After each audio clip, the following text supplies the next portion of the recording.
Welcome back to the GSMC Hockey Podcast presented by the GSMC Sports Network. Of course, Game 6 update for you guys. The Oilers have scored for a third time. It is a 3-0 game lead as the Florida Panthers are looking to choke away a 3-0 series lead alongside that. Ooh, that game is fun. That game is getting interesting, and the Oilers and Rogers Center is this is such a fun environment. I'm loving it.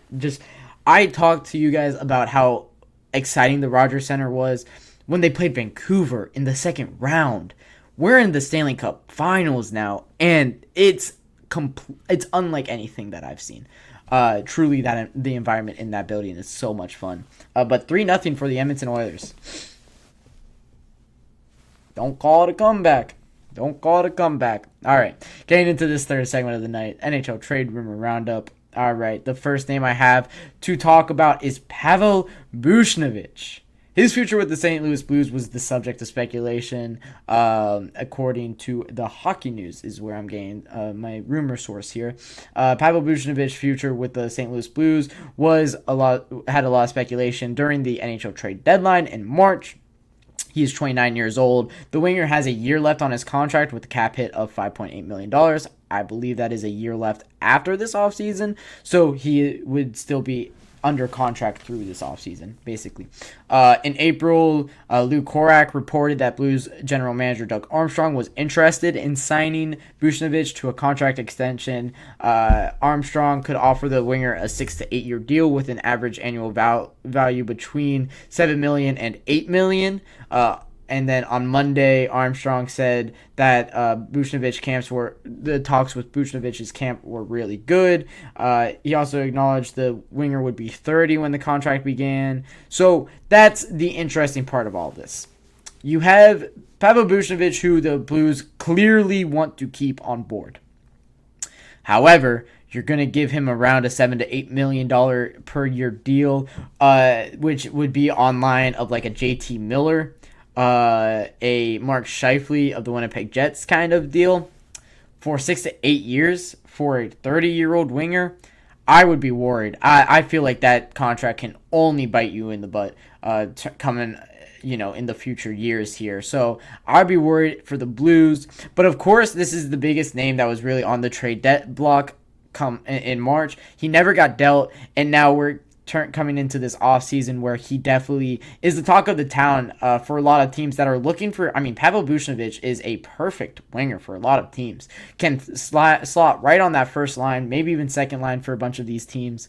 Definitely a guy that a Bruins could definitely use. A guy that maybe a Devils could definitely use. Maybe a Ottawa Senators could use. Some team like that who we talk about all these teams that are on the verge, and I've kind of narrowed it out between verge going into rebuilding and verge going into winning. I think the Devils and the Senators are perfect teams on the verge going into winning, and teams like the Penguins, I consider the Capitals, although that move for the Pierre-Luc Dubois was questionable at best in my mind. The Penguins, the Capitals kind of moving in the direction towards rebuilding. And the Predators, I think, are moving towards rebuilding as well. So for these teams, it is, it's interesting to see what they do in this offseason. If, my speculation and where I think that these teams are at stays true, and if they do try to move in the direction that I expect them to. The Devils have already shown clearly that they're moving into win-now mode. Jacob Markstrom coming for a future first is a clear win-now move decision. I just am looking for the Senators to make theirs. The Blue Jackets are another team that could make theirs. The Flyers could make theirs anytime now. And, a bunch of these teams. The Jets could be an interesting team to look out for this offseason as well. But for the Blues, Pavel Buchnevich could re-sign for them. Or if he doesn't, I could definitely see him moving in this free agency. So I would look out for that name. See if he does sign a contract extension, because I think that the Blues have made it clear that if he doesn't want to stay, then he needs to go sooner than later so that they can get the maximum out of him. Another guy that was was a big topic of conversation during the trade deadline was Logan Couture. the San Jose Sharks captain, they are going through a rebuilding phase, and this is why a lot of people expected him to move. He does not fit with the San Jose Sharks timeline whatsoever. He is 35 years old. He is a center for the San Jose Sharks that could still be be a provider for a playoff team and be a very good second or third line center on a playoff team. So we did expect the Sharks to kind of move on from him, look in other directions. Of course, he was injured this season, so that might have saved his tenure in San Jose a little bit longer. But we expect him to move in this offseason. But apparently, during Ryan Warzowski's introductory press conference, the San Jose Sharks general manager Mike Grier kind of dismissed these talks and said that is absolutely false in a response to a question about Logan Couture and him moving. He also praised Logan Couture's leadership, says he's still a heck of a hockey player, so you guys can put any of those thoughts about me looking to trade our captain, you can put it to bed.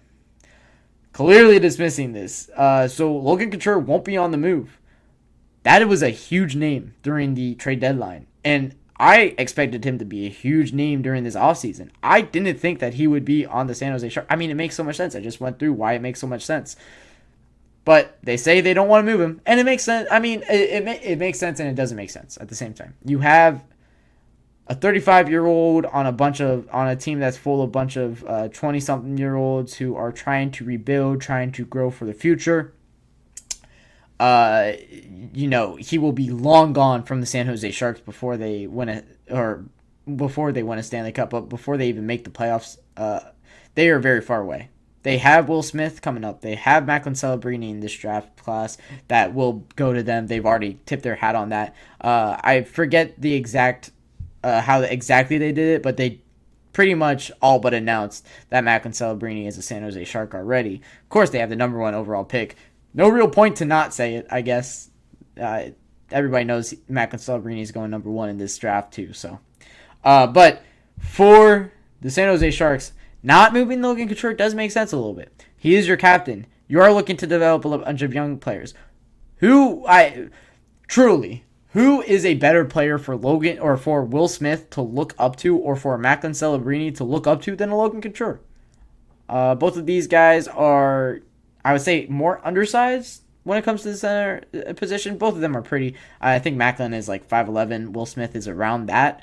And Logan Couture is right up that. I usually like centers to be around 6'2", because they have to play that defensive style so much. But we've definitely seen a resurgence of centers being smaller, kind of more winger built, and it still works. They can definitely do it. I mean, Alexander Barkov gets by, and he's not too much taller than the rest of them. So for a San Jose Sharks team, Logan Couture could be a perfect guy for these young guys to look after, and to mentor these young guys. So be interesting to see what the San Jose Sharks do for the rest of their offseason, what direction they're really going in, or if it's going to be another year of bad, right?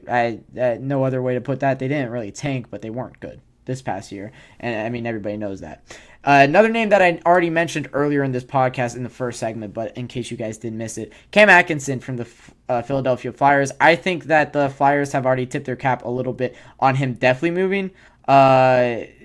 Flyers general manager Daniel Beer said his club was considering its options with Atkinson and Cal Peterson, the goaltender, including buying out their contracts. Cam Atkinson makes $5.88 million a year. It's not a good contract, but he definitely can provide on a playoff team. And I think that he could be an interesting name coming this offseason. If they do buy him out, I think there will be a lot of teams looking to make a bid on him in free agency. He's still a heck of a hockey player. Can still score like the rest of them. I think he had 20-something goals this past season, so... Or was he injured this season? I think he was injured. But the season prior, he had a very good season. The first one under Torts, I believe. So, for Cam Atkinson, there was talks about him going to the San Jose Sharks, but he has a 10-team no-trade clause, and I believe, this is speculation, of course, I believe that the Sharks... It makes sense that the Sharks would be a name on that 10-team no-trade clause because it seemed like Cam Atkinson kind of vetoed it. Darren Dreger reported they had an interest in Cam Atkinson. Speaking of the Sharks, the 35-year-old Philadelphia Flyers winger is not keen about going to San Jose. Atkinson has a year. Yeah. So it would make sense for them to not be, or to be on his no trade clause. That could definitely be the reason he didn't go there. But he is a very skilled winger. A lot of guys kind of in this mold are going to be moving around this offseason. Bunch of 35-something-year-olds that have proved to be successful at the NHL level that could help out a playoff team making a push next season. So interested to see where Atkinson goes. Might be one of the first dominoes to fall in this offseason that honestly I'm expecting this offseason to be all over the place. A lot of trades, a lot of free agency acquisitions, as a lot of teams are in that middle ground that I talked about. A lot of teams trying to figure out their direction of their franchise right now. So I can't wait to see where all of these players go. Of course, these are all just rumors right now. So nothing set in stone, but these are the rumors that I'm reading and I'm hearing about. I thought I'd share them with you guys. I think it is important to keep up with this so we aren't too surprised when things happen. And I can talk about it more, proactive than reactive in the time, so to speak. So we're going to go into our fourth segment of the night. Off the back of that, the Panthers made a few line changes for Game 6. I was going to talk about whether or not they would work. I think we're seeing the proof is in the pudding here that they might have not. But we will still talk about the line changes and what Paul Maurice, the head coach of the Florida Panthers, was going for with his Game 6 lines.